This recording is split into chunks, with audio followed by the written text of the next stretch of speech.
Welcome to the Attention Deficit Disorder Expert Podcast Series by Attitude Magazine. Hey everyone, it's Susan Coffin here for Attitude Magazine, our ADHD Experts audio series. Today's topic is raising a child with special needs, how to let go of expectations and love the reality. We are so fortunate to have as our speakers today mother and daughter duo Gina and Katie Gallagher, who I will say refer to themselves as the imperfect experts. I love that. Gina is the author of Shut Up About Your Perfect Kid, a survival guide for ordinary parents of special children, a book that has reached a huge audience and resonated with so many people.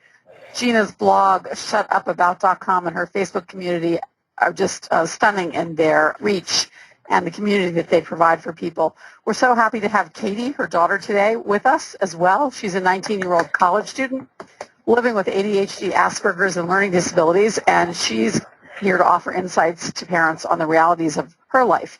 So thank you so much, Gina and Katie, both. Thank you, Susan. And I just want to mention that I'd love to take full credit for the book and the blog, but my sister, my co-author, is my sister Patty, who is raising a daughter with bipolar disorder. So we cover it together. That's even better. And I know she's listening, and she'll beat me up if I don't. Hi, Patty. Thank you. We'll talk about how to survive the mourning process and the loss of the, quote, perfect child. Yeah. How to give up your need for control, and how to help, and especially, how to teach your child independence and celebrate your child's successes. So with that, let me turn it over to Gina and Katie. And again, thanks so much for being here. Yeah. Thank you, Susan. Katie, are we ready? Mm-hmm. Susan, Katie and I were wondering, we just have to ask, we know today is a big day. It's April Fool's Day. Oh, and God. Did the fact that Katie's mother is a fool play any part in choosing us for this particular day? Totally random. We don't have any tricks, right, Katie? We have no tricks planned, but we do have some treats for you today. And one of them is having this opportunity to speak with my daughter, Katie. And it's one thing for a parent to share her perspective, but to have your child here who can add and sort of complain about me on the line is also helpful as well. I intend to complain about you. Well, Katie and I we are so grateful to Attitude Magazine, and Attitude has been very instrumental in helping our book, get noticed. And we are actual cover models for an article that was done in Attitude Magazine several years ago, chronicling Katie's journey out of the public school system. And Katie, I don't know if you recall what you said to me when we found out that cover story on us. Yeah, I said, how do you feel about Attitude doing a cover story on us? And I said, well, I don't want to be like on a tabloid magazine in a supermarket. I think she was thinking we'd be like on the Enquirer and all kinds of paparazzi would be following us, but it hasn't happened. But thank you, Attitude. We love your attitude. But our journey in our book, and I'm not doing this in any way to promote our book because I think the message is so important, but one of the things that we say and we talk about is that every parent has some expectations for their children. I think that, whatever your child might be, you have some plans. It may be that your child is going to be a star athlete because you were an athlete, or maybe because you like music, your child will like music. I know in the case of Katie and my child, I envisioned as a tomboy that Katie my future children would love sports. She laughs because sports isn't her thing. I also never imagined as a tomboy that I would have a daughter that loves dresses because I never wear them, but she wears them almost weekly. But we have some expectations, and honestly, I think society helps fuel those expectations because it seems like, we have this vision of the perfect child, that a child has to be a great athlete, a great student. And I don't know about a lot of you out there, but it seems to me that there are so many kids good at so many things today. And when I played sports, there was maybe 3 or 4 kids on the team that were exceptional. Today, Everybody's exceptional. Every time I look at photos of friends' children on Facebook, I'm struck with how beautiful their children are, and I think my daughter's beautiful, but that's a story for another day. But there are so many expectations for children, and it starts from the second they're born, and we start to compare them up and through, where are they going to college, who are they going to marry, what do they do for a living? It never ends. So for many of us, we have these plans, and as I mentioned, it's common for all parents to have these expectations. But when you find out your child has a disability, it seems that our high expectations all of a sudden go very, very low.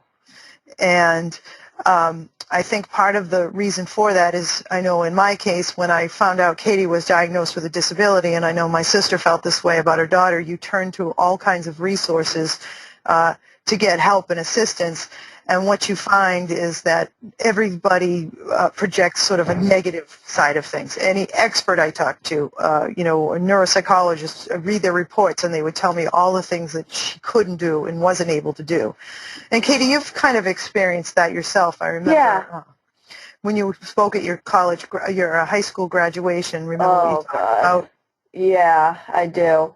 I talked about how they never believed in me, how I was never supposed to go to college, graduate high school, drive a car, and I've done all those things.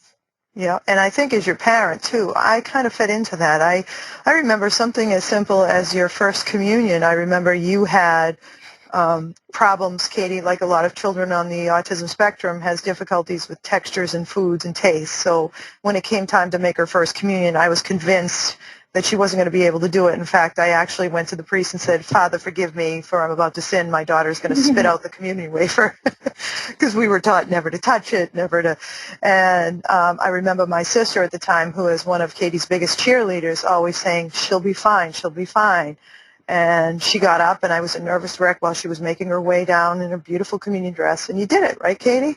Yeah, I did. It tasted horrible, but I did it. Yeah, I know, but you did it. And so it was just this funny thing about how you can lower your expectations. And then for me, I mean, and Susan mentioned earlier, really this mourning process, I remember reading that early on in books. What is this they're saying? Finding out your child has a disability is like a mourning process. It has been likened to that, the stages of it.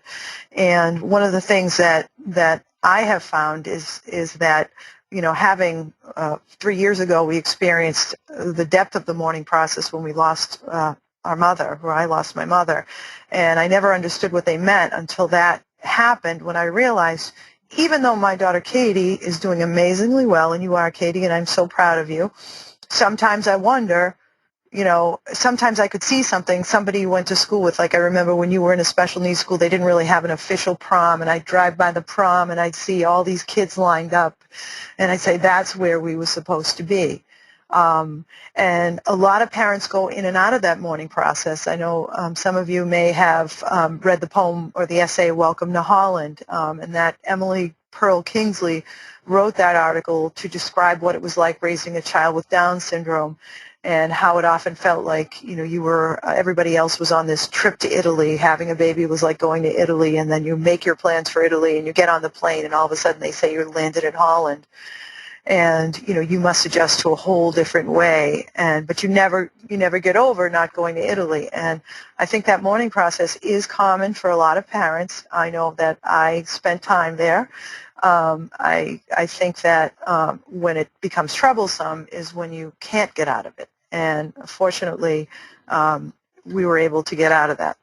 One of the things that I noticed as a parent, when our children are young, they have separation anxiety. They're afraid to leave you. And one of the things that I found as a special parent is that I actually had separation anxiety with Katie as far as she got older, because I didn't think that we could separate. Mostly, I didn't think that Katie would be able to go on without my day-to-day guidance. So when it came to college, Katie graduated from high school, and she turned to me and she said, Mom, I want to go to college. You want to go to college. And what did I say to you? I said, well, you should. Great. We'll try to get your license, You live at home. I tried to bribe you. What did I bribe you with? A car, and I still have not gotten that car, by the way. And for those of you listening at home, there's no plans to get her that car. But I think that, I tried to take the easy way out and say, no, you're going to commute. And part of the reason why I did that is because I was going from my own experience as a college freshman. I was extremely homesick and miserable my first semester. If I couldn't do that without a disability, how can my daughter do that with her disability? But Katie, you said you wanted to go, and you went. Yeah. And I felt like I all of a sudden lost control, like, oh my gosh, I'm not going to be there to do everything for her. What if she encounters trouble? How am I going to help? How is she going to do this? Not to mention, Katie, how much did I worry about you getting yourself out of bed every morning? A lot, actually. A lot. Call me every morning to make sure I got out of bed. Yeah, and you've managed your own schedule, your own workload. You go to a school that has supports, but you manage all that. You might want to talk a little bit about that. Okay, yeah. My support system is very good. I meet with an advisor once a week to go over my goals and talk about classes and what else? But you manage your own schedule. And I do. And you're getting the same curriculum as everybody else, so you're not getting a different, nobody's treating you any different. It's just you're getting, but in order for you to get those supports, I'm not calling you up and saying, Katie, go for tutoring today. Yeah, I have to schedule all the appointments by myself. And you've done an amazing job.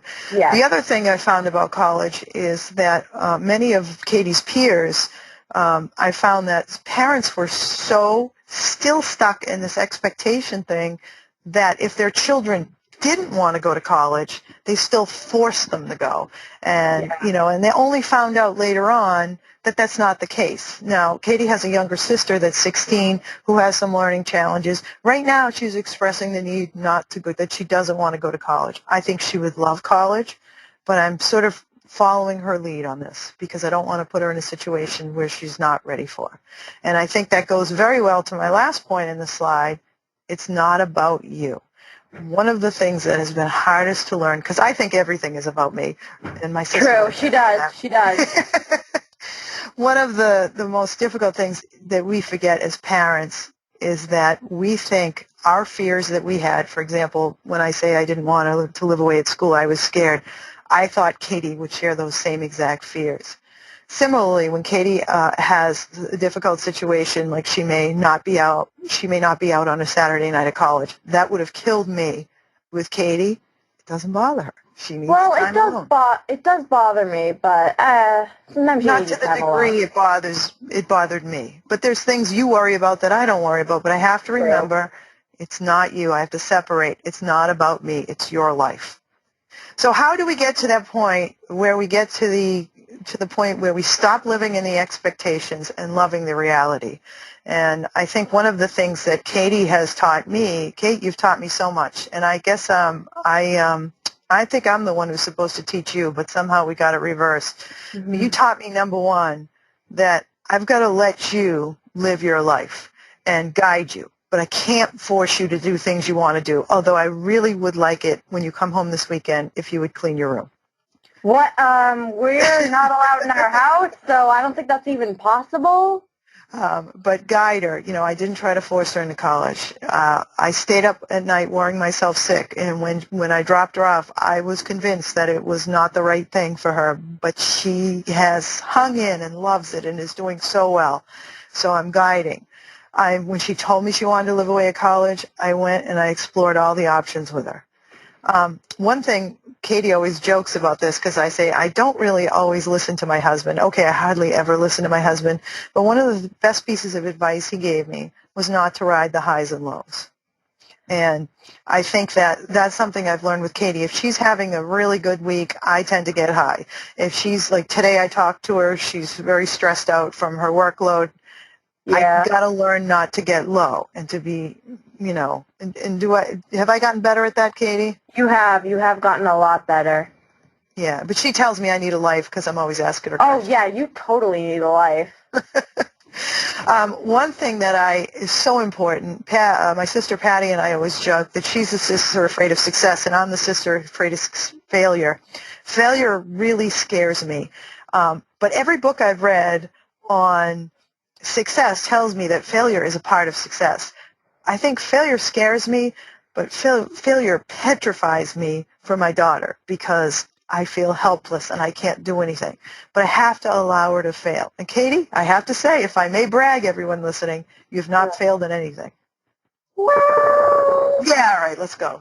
But the other thing I learned is in our travels when we speak for our book, Shut Up About Your Perfect Kid, we meet many people and we draw on their wisdom. And one of my favorite pieces of advice came from this lovely woman in Texas named Julie, who said to us, the problem with special needs children is they always look ahead. Will my child go to first grade? Will they make it through middle school? Will they graduate? Will they get married? That one of the biggest mistakes we make is to not look back and on their successes. And I think that if I look ahead, Katie, I can still find things to worry about. I can find something to worry about with everything. But just looking back on your successes tell me that when you encounter a problem, you're going to get through them because you've shown that you can. Oh, thanks, Mom. I love you too, sweetie. And lastly, the best advice is to be their cheerleader, minus the splits, because I don't know about any of you, but I have no flexibility. But I am Katie's biggest fan. Katie may call me a stalker at some point. Oh, yeah. You are a stalker. And it is interesting to me in terms of letting go of expectations and loving the reality is that anything Katie has accomplished in her life has truly blown away anything I could have ever imagined and anything that I could have done. She is stronger, happier, more self-confident than I ever was with her disability than I ever was without one. And it reminds me of my favorite quote that we learned very early in our travels. It's about loving the reality. When you can't change the direction of the wind, adjust your sails. And that is precisely what we have done and Katie has taught me. And the lessons that I have learned from Katie have really helped me apply it to other aspects of my life. It's not just a parenting message, it's a life message about how to overcome adversity and change direction. And Kate, the best thing you ever taught me is to never give up. Really? Yeah. So Gina and Katie, thanks so much for being here. And I have to say that so many of the things you said, Gina, just resonate with me personally, both the mourning process, and I think mostly with my daughter, who's 23 now, your point about our kids doing so much better than all those experts said they would at the early years is so true. If I look back and think about the worries that I had in the early years, I mean, many of them just didn't come to pass. Yeah. And with persistence, kids can, like Katie and my daughter, can just do so much more than the people who are labeling them as different And might think. Yeah. Did you find too what I was saying as far as you find your own fears, and sometimes you can get in their way, and totally. And the whole balance between being their cheerleader but stepping back, all of that, it's just so challenging. I mean, I think you put your finger on it right there. Katie, there are so many people on the line that would love to hear more from you. Okay. What kind of a school do you attend, and what's your biggest challenge in school, and what helps you get through it? I attend a school in Massachusetts. I'm sorry, what was the question? Well, is it a 2-year or 4-year college? Oh, yeah, it's a 4-year. What help have you had at the school that helps you succeed? Well, what's make the most difference to you? The tutoring program, the social group. What else? Well, Katie's part of her school has a learning center within the school. And through that learning center is where she gets all the supports. Okay. And can you describe those? It sounds like there's tutoring. Yeah. There's tutoring. I get extended time on exams, and I get a quiet room to do the exams in. And I get certain accommodations, and one of those accommodations is I get a single room. Oh, that's great. Yeah. What else? Yeah, and and she's like the social piece. I think, particularly for a lot of children with Asperger's, that's the biggest challenge. And Right. to her credit, she found a social group that they offer. She goes and she's formed a lot of friendships. And Katie, tell them about where you're going to be living next year. I'm actually going to have a single room in an apartment with some kids from the center. Part of the That's group. terrific. So you found a community Yeah. And she bounced around a little bit, but that's one of the things that I remember too, and I told her too, is many of my friends that I have in college are not the ones I initially met, and that it takes time to find the right group, find your way. Yeah, you told me that like the first day I went to college. Yep. Katie, how did you handle social challenges in elementary and high school? A lot of the parents on the webinar have kids in that age group, and they're wanting to learn from your experience about those tough years in middle school, high school. I only had a few friends in like elementary school and middle school, but in high school, I went to a school that only had 60 kids, so I kind of had a lot of friends.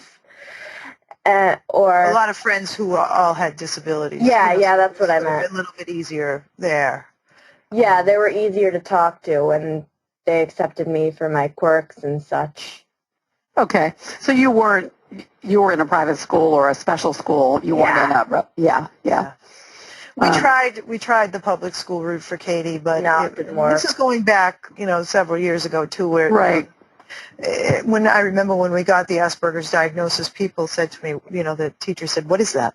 Yeah, right. Yeah. In terms of accepting and mourning, there are a number of parents, everyone resonates with that, everybody understands that, and some people, there is one person who's posted that she just can't get past it. She just is stuck in, as you say, stuck in that place. Absolutely. Of regret. Do you have any thoughts on that? Well, I will say I cried along. I spent many years in that process, and I will tell you the positive side is that you don't retain water because I was crying all the time. Oh, my God.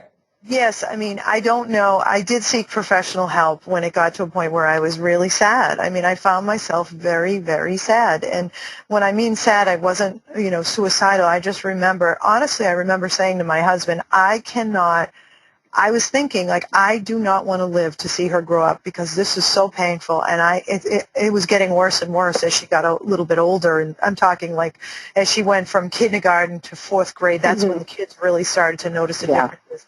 And I sought professional help. And the one thing I have been very good at is self-care, of doing things for myself, getting out, being around other people. And I'm not sure if this person is on our Facebook community, but we have a Facebook community of about 800,000 people around the world, and this is the type of place you can come and say that. You won't be judged, and they'll try to offer you tips on how to get yourself out. But if you think it's a point where you really cannot get out of it, you're so depressed, please seek the help of a professional. That makes sense. Not only you as the caretaker, but the other point that's being raised is how do you help your family members or your spouse? Because sometimes that's also very difficult. Yeah, I mean, one of the things that my sister and I always say when we go out is, having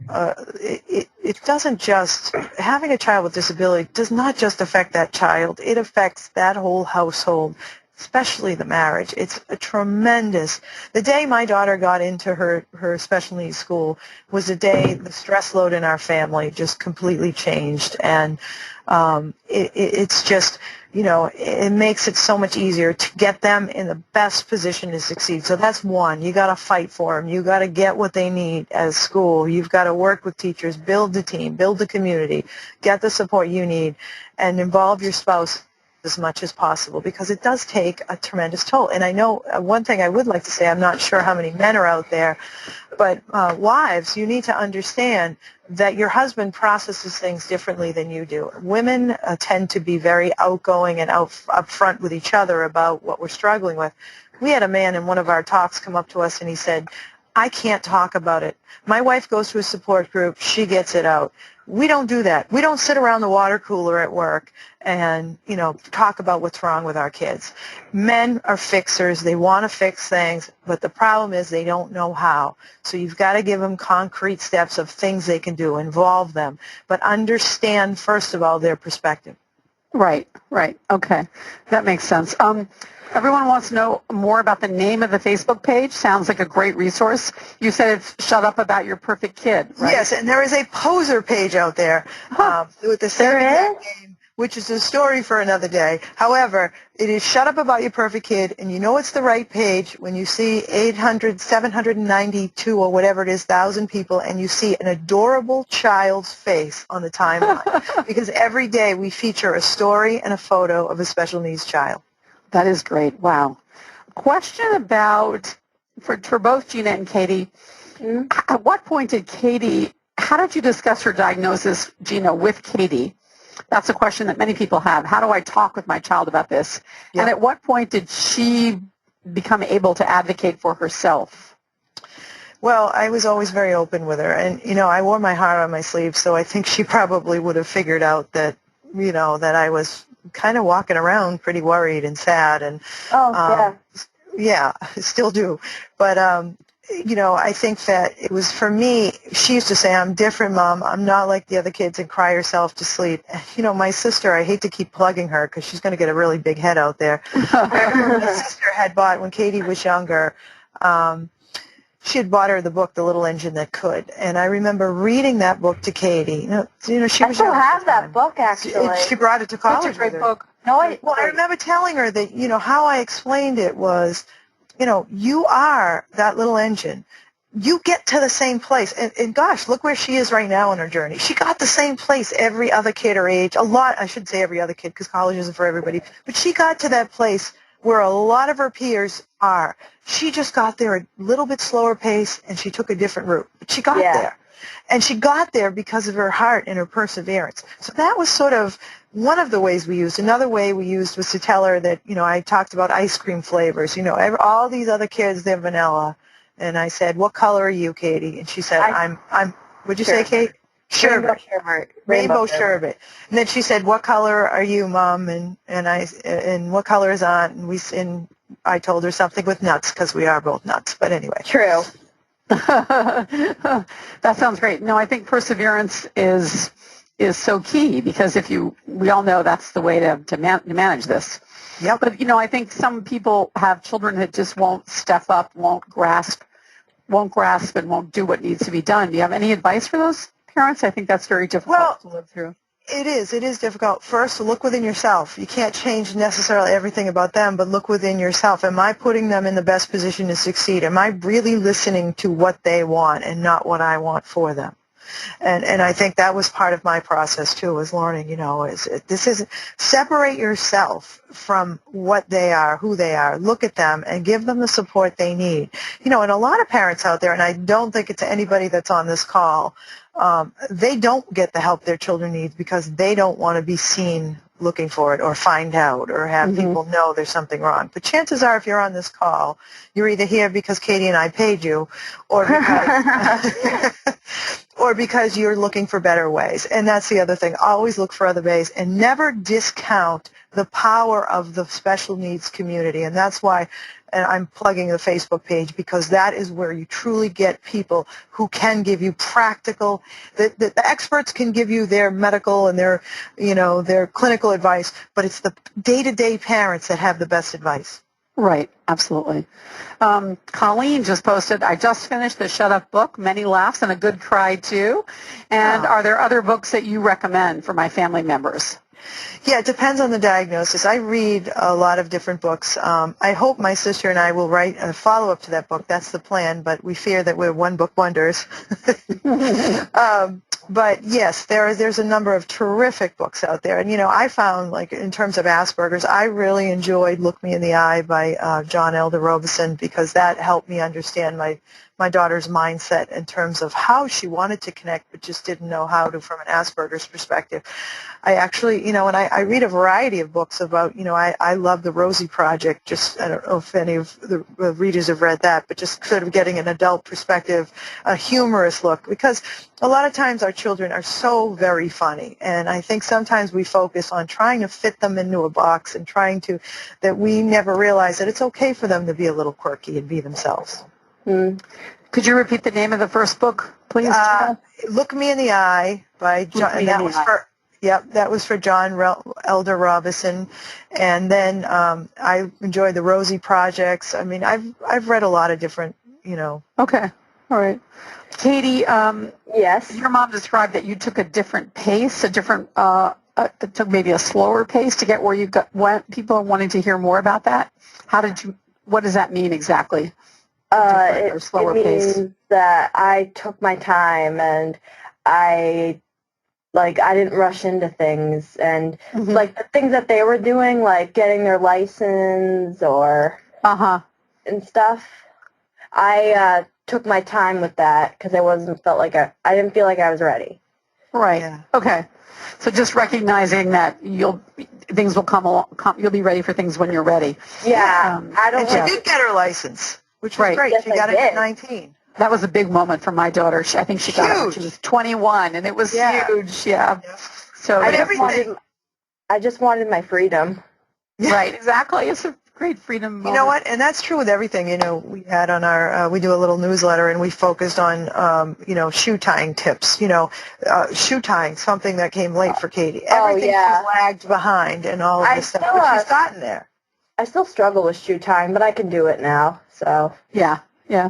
I mean, I think one of the, you've all probably heard of Russell Barkley, and one of the things that he's very clear about, and this is important for parents who are accused of enabling their children, is that we should assume 3 to 5 years difference in developmental skills and just accept that and not. Right. And I think that's so important because once you accept that, you're liberated from this notion that your child is so far behind or that you're enabling them by helping them or those terrible self-doubts that parents have, I think. Patricia wants to know about social skills groups, and I really would like to know that as well. Did they really help you learn to make and keep friends? Are we talking elementary or in? At any point. Yeah, at any point. Katie, remember we did the social skills workshop? Did that help you? Oh, yeah. It did, actually. It taught me what's acceptable and what is not. Yeah. And it taught me, how to, talk to people and stuff. And now I'm a social butterfly. Wherever did you get that from? I don't know. What age were these groups helpful? Was it high school or? No, it was Katie. You were young. I want to say very young, Yeah. But, I will say it helped from this perspective. She was in the public school, not fitting in, had just a few friends. So when she went to these sessions, it was with other kids who had similar issues. So it was a sense of belonging. They played a lot of sport-like activities. They made friends. Once she got to the school with special needs kids, we didn't really feel the need for that as much. But in college, Katie, tell them about your social group in college. They're all kids from the center. It's not like a group that you would think it is. They don't teach us eye contact, just kids from the center who all have disabilities. Just hang out, Right. Everyone's really loving and accepting.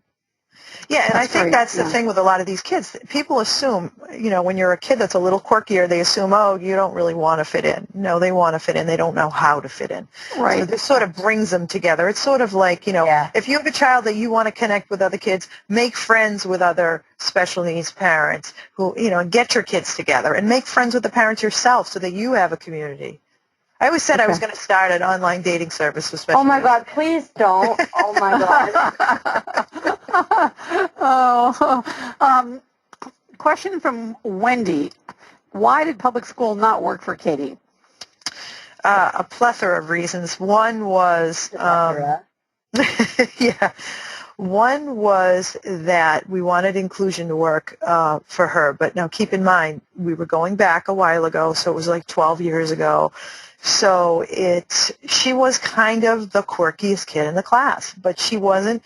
Asperger's is very, it's an invisible disability to some regard, but she was flapping, but she didn't belong in some of the classes with the kids with more sophisticated needs. So it often felt like there was no place for her. And understand that. Yeah. He really struggled socially. That's one of the things we hear, particularly in the autism community. Sometimes on our Facebook page we'll see people sort of fighting, well, you don't have it hard, a parent of a high-functioning autistic child, because your child can do this and can talk and tell you what's wrong. And then on the other side, the parents of the high-functioning say, yeah, but there's no place for my kid. Right. they don't really fit in. People make Right. assumptions about them, and Yeah. Yeah, I've had so many assumptions made about me over the years. I mean, my daughter is Asian, and I have to say that that was a real complication because the assumption was just, the model minority assumption. No one understood her needs, Right, exactly. Anyway, it's another topic. But yeah, the assumptions that are made about kids based on how they look or don't look, it's pretty serious stuff. And not that I'm looking to pimp my daughters at all, but my younger daughter has a nonverbal learning disability, completely invisible, no quirks, and I hope to someday launch a speaking series with her about the invisible disability. Yeah, totally. Is she listening? No, she should be at school. If she is, we're in trouble. Can you guys talk about both Gina and Katie, the transition to college? Some of the questions that are being asked, Lisa, for example, is how do the accommodations that you had in high school translate to college? Are you entitled to them again? And Gina, to what degree can you manage the college situation? I think everyone's wrestling with this transition to independence. Yep. Lisa asked specifically, Gina, do you have any contact with the College Disability Services Office? Excellent question. How does that work? How does that if I had my way, I would have them on speed dial, but I learned very quickly, right from the first week, that's not what to happen. I don't let her either. Yeah, no, she doesn't. Yeah. If you were, if you remember one of the slides I had to talk about that loss of control, and that's probably the hardest part, is to know you can't pick up the phone. Very early on in Katie's, well, first of all, to answer the first part of your question, yes, the learning center that Katie is in, the school that she's in, we had to apply to. There are schools that have great programs for special needs. We picked Katie's school because Katie liked the campus, and they have this program within a program. So I don't know how many, Katie, do you know how many students are in your school total? Is it 5,000? I have no idea. Say it's 5,000 kids, and then so assume, say 1,200 of them are freshmen. Well, this center accepts maybe 100 kids to participate in this center. Now, other kids in the general population can use the resources of the center, but they are assigned an advisor who is responsible for being a conduit between Katie and her professors. So if Katie has a problem, she can go to her advisor. But what I love about they encourage me to actually advocate for myself, too. Yes. Mm-hmm. So, Kate, your professors know you. Yes. If you have a problem, you go to them first. But you've been encouraged to do that. Yes. So, very early on, Katie experienced a very difficult thing in one of her classes. Katie, tell them what happened and how we handled that. Was this about the... Oh, okay. One of the professors called up my flapping one day in front of the whole class, and it really upset me, Oh. So I called my mom. My mom wanted to do something about it. I wanted to beat up the professor. But essentially. And I told her I could handle it, and I went to my advisor the next day, told her what happened. She talked on the phone with the professor, and the professor apologized. But I ended up dropping the class in the end because I never really felt comfortable there, and the subject bored me. That was the bigger issue. But, I mean, it was important for me. I had made contact with the advisor. Katie gave me permission, but the advisor kind of said to me, you got to let her deal. And and she has. She really has. The thing that those of you out there that have children that are in high school age, I don't remember thinking Katie would ever go to college at the beginning of her senior year. By the second semester, say January, I started to see things that made me think, okay, she may just pull this off. So my point in that is that there is a maturity that comes in that you don't really anticipate. Yeah. Mm-hmm. I'm still waiting for it for myself, but I think for some kids, 2 years in community college, I've heard this frequently, and then go away to college works well too. Yeah, it depends on the kid. I mean, again, that was what I would have picked for Katie, but Katie proved me wrong again because this worked for her extremely well. So to the earlier point, though, we had to have her neuropsych updated. We had to have her IEP to the college. To get accepted into that program, she had to have a documented disability. Yeah, it was a pain. Yeah, we did the same thing for my daughter who was accepted into the disability services at the college that she went to. And it was a huge amount of paperwork, but boy, it was really worth it. Yeah, and I I think don't know about you, Katie, but my daughter was very relieved to know that she was going to have that kind of support. The day we left the disability office, she said to me, well, maybe I will be able to manage college. And I hadn't realized the extent to which she was fearing that she would not. And that's what Katie is quick to point out. There's nobody, and they told us this, there's nobody telling those kids, and that advisor is not calling them up and saying, hey, I haven't seen you. If Katie doesn't go, Katie fails, and Katie knows that. Yeah. How do you guys deal with, some people are asking this, and I'm asking it as a mom, how do you cope with daily life stuff? I mean, that seems to really be the difficult thing for many people with ADHD and learning disabilities in college. Getting up on time, getting assignments done on time, eating correctly, all of those things that your mom's not there anymore. We moms are not there anymore. How do you make that transition and deal with those sort of distractions, which are pretty serious in college? Yeah, Katie, right? I'm interested in hearing your answer to this. How do you do it? I have no idea, honestly. I know that's not very good advice, but I honestly have no idea. I just do it. You're able to get up in time? Yeah. Not How do you get up?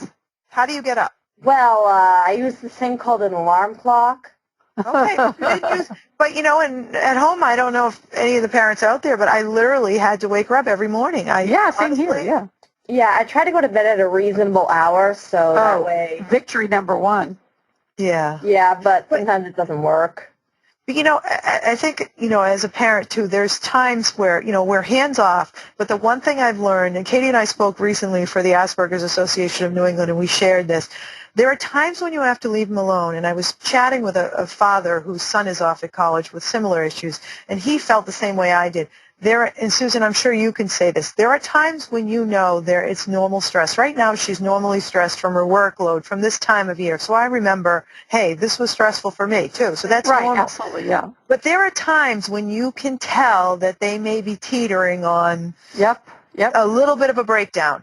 So that's when I know, hey, it's time to go up there, drive there. Katie's like an hour and 20 minutes away. It's time to go up there, take her to lunch, take her out to dinner, go shopping, just like talk to her, get her, let her cry. Katie doesn't really cry, but sometimes when she's really stressed, she'll get in the car and she'll cry, she'll feel better. So we know how to read them, and so you have to stay in tune with them. When I say hands off, you're not completely hands off, but use your instincts. Gina, I could not agree with you more. That's exactly what we had to do. We would wait, and so when we heard signs of, just something wasn't right, we'd just go out there and say, we're just coming out, take you to dinner, and go out, and sort of figure out what was going on and how we could help. But it was tough, compared to middle school and high school where you were really there day in and day out. Yeah, it is. Yeah, being in tune, the whole issue. Would you guys mind sharing the name of the college? I can understand if you don't want to, but there's curiosity here among those who live in Massachusetts, and especially. Sure. Do you want to say it, Mom, or? Okay. Well, it's Westfield State University. In Westfield, Massachusetts. There you go, Katie. It's just one of the Massachusetts state colleges. Its tuition is very reasonable. What's particularly attractive about their school is they don't charge any extra for the learning program, which I think is amazing. The challenge is it's very difficult to get into because I think they get 800 applicants a year for this program and only accept 20. Yeah. So how do you get in? I mean, what are the criteria? Honestly, it's funny. I fully expected because in my special needs traveling around Massachusetts, we do a lot of local speaking. Everybody kept saying Westfield, Westfield. And beyond the schools that are phenomenal and that pay a lot, they charge a lot. I kept hearing about this school, and she went and actually looked at it and liked it, which worked out great for us. It's so reasonable tuition-wise because it is a state school. We went to the information centers, and even when we went there for the group sort of presentation, I thought to myself, after hearing about the program, I thought this is a really good fit for her. But you can't force a kid into it. If your child needs hand-holding, this is not the program for them. Right. Yeah, they do not have to do it themselves. Yeah. But there are schools that have programs that don't have that center. So there are things about this I like, but I like how they have the supports. They have workshops. There's social group where they get these kids together every Thursday night. That's hugely important. This sounds like a phenomenal program. It is an How unbelievable common do you think these programs are in around the country? I know there's a few similar programs in the state of Massachusetts. However, I have not heard of one that is as good as this one. Neither have I. And Katie's fortunate because her advisor for the program is actually the woman in charge of the program, and she is absolutely phenomenal.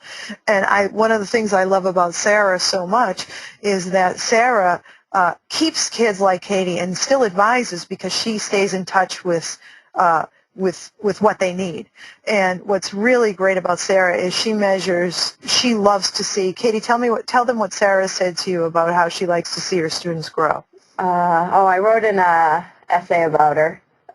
Trying to think back. You had an interview for a class, but she said that one of the things she loved was watching how the students grow. Yeah, watching them go outside their comfort zone, grow, and try new things. Yeah, and she's pushed Katie outside her comfort zone like you wouldn't believe. Yeah. That's really phenomenal. It's just great. Katie, did you have to take the ACT? No. Someone's asking about that. For this program, they waived the SATs. So she had to take the SAT, but they waived the SAT requirement for this program, which was huge because that's just not standardized tests are no indication of Katie's ability. Right. Okay. All right. I mean, I think to everyone who's listening, there are some really excellent guides to colleges that offer programs for learning disabilities. So, Google that and you'll find some. I know when we were looking into colleges, that was a very big part of our evaluation is what the services were. And so let's see. Good question about siblings. How do you support a child and also with special needs and also keep the siblings on board, and how do you handle that? Well, it's funny. In our house, as I mentioned, we have another daughter, and she also has learning disabilities, and I have a dog who I believe is on the autism spectrum because he is. The eye. So I don't have any typical experiences to compare it to, but I know that it has been one of my greatest challenges as a parent has been, trying to, when I was going through this mourning process with Katie, it was very hard for me. I kept looking at my younger daughter who didn't present at the time with any learning issues thinking, you'll be okay, I don't have to worry about you. And, and I think that to this day there's some resentment on her part that everything was about Katie. And then it's interesting because when she was diagnosed right about the time, 2010, our book came out, and I remember, people even said to me to this day, why didn't you write about her? And I remember at the time I was in that mourning process with her. Even though I had gone through it, I was going through it again with another child, and at the time I wasn't able to write about it. Yeah. No, I'm sure that's an issue. Yeah. Katie, there's a couple of parents whose children have dyscalculia, and they're fascinating to learn, and they want to know how you handle math in high school and college. Can you opt out? Do you? I was It took me 3 tries to pass the math MCAS. What else? I'm currently taking a math class because it's a core requirement. The basics of the easiest math available she's taking. Yeah, I still struggle with it, but I have a tutor, and the professor used to be a advisor at the center, so she's very accommodating. Great. So you're tackling it head on, as it were. Yeah. I might actually pass it. Yeah, where she struggles in math and all of that, she's very strong in written communication, which I think is, as I look at my younger daughter, she struggles a little bit more with that. And, so much of Katie's homework in college and studies are making inferences and reading things, and she's very good at that, and she's good at writing, so that helps her. That's a plus. The other point I wanted to make, too, I just thought of, was Katie's journey to college was exceptionally difficult because, from a social perspective, because she went from being in a school where she was sheltered with special needs kids for 6 years. So that was exceptionally challenging for her to be reintegrated back. So those of you who have kids in the public school, there's some great benefits to that, too, when it comes to making that. Yeah, that makes sense. Right. Yeah. Yeah, that's a huge one, Katie. I mean, my daughter, I don't think she could have gone to a school of 5,000 students unless, I guess, the center that you're associated with acts as a little sub. Yeah. But I mean, But you go there, she's just as much a part of it. I mean, she's in the same dorm with all the kids. She's in the, like, her, Right. she's not getting anything different. She's just getting the little extra help she needs. If she, Right. But it's necessary. Gina, Judy wants to know, how much help did you give Katie in the college application process? Actually, her school did all of it for me. They worked with her on the essay, all of that stuff. They did, I was a check writer. I was a check writer, and I still have that role. Oh, yeah, by the way, Mom. Yeah, that's a private conversation, Katie. Those of you who have children that are going to college, hide your quarters, because every time Katie comes home, she steals my quarters for the month. Okay. First of all, $1.50 for a load of laundry is very expensive. Katie, serious question. You're getting a lot of questions here. Why did you go to college, and what career are you aiming for? Why did I go to college? I went to college because I want better opportunities for better jobs, and I wanted to be like everyone else. And what was the second part of the question? And what are your expectations? Do you have a career goal in mind? Where do you have? I mean, it's a little early, I'm sure, but do you have a plan? I guess, or is it too soon? I'm currently a communications major. I was thinking, well, I have to choose my minor or concentration or whatever they call that soon. So I don't know, maybe public speaking or journalism. Still thinking Katie's mother, selfishly, is still trying to guide, not direct her towards a career, in using the skills she's learning to start speaking and to, in using her writing skills to blog. Yeah. And use her communications background. She'll probably show up at Attitude as a summer intern one of these days. Right. Oh, gosh. No, seriously. When she's ready to live in New York City. Yeah. What about summer camps over the years? Did you go to summer camps in middle school? I went to one in high school where I was a CIT. I forget the name of it. Yeah, it was a drama, like they used drama. They put on a play, and that was the whole camp that they filmed this play. Yeah, my sister and I went. But were there any problems for you in summer camps? Did you go to special camps or, regular camps? No, there wasn't any problems. Yeah. That was a special need camp for kids who need pragmatics. We found that in the summer, my younger daughter benefits from year-round learning instruction. Katie just needed a break in the summers. Right. Yeah. Katie does need a break. Katie has too many breaks now as an adult. No, Katie hasn't taken one break today. And Katie talks about herself in the third person. I know, Katie does. Maybe because her mother talks about her so much. Listen, you guys, I really, really appreciate your having been here today. Katie, it's just congratulations on everything that you've done. It's inspirational. And maybe we can invite you back another time. There are many more questions here, which people would love to ask you. So thank you both. Thank you. Gina, thanks for all your contributions. Thank you so much for having us. We love your attitude. Great. We love you guys, too. Thanks you all so much, and have a great Easter. Bye. Bye. For more Attitude Podcast and information on living well with attention deficit, visit attitudemag.com. That's ADDITUDEMAG.com.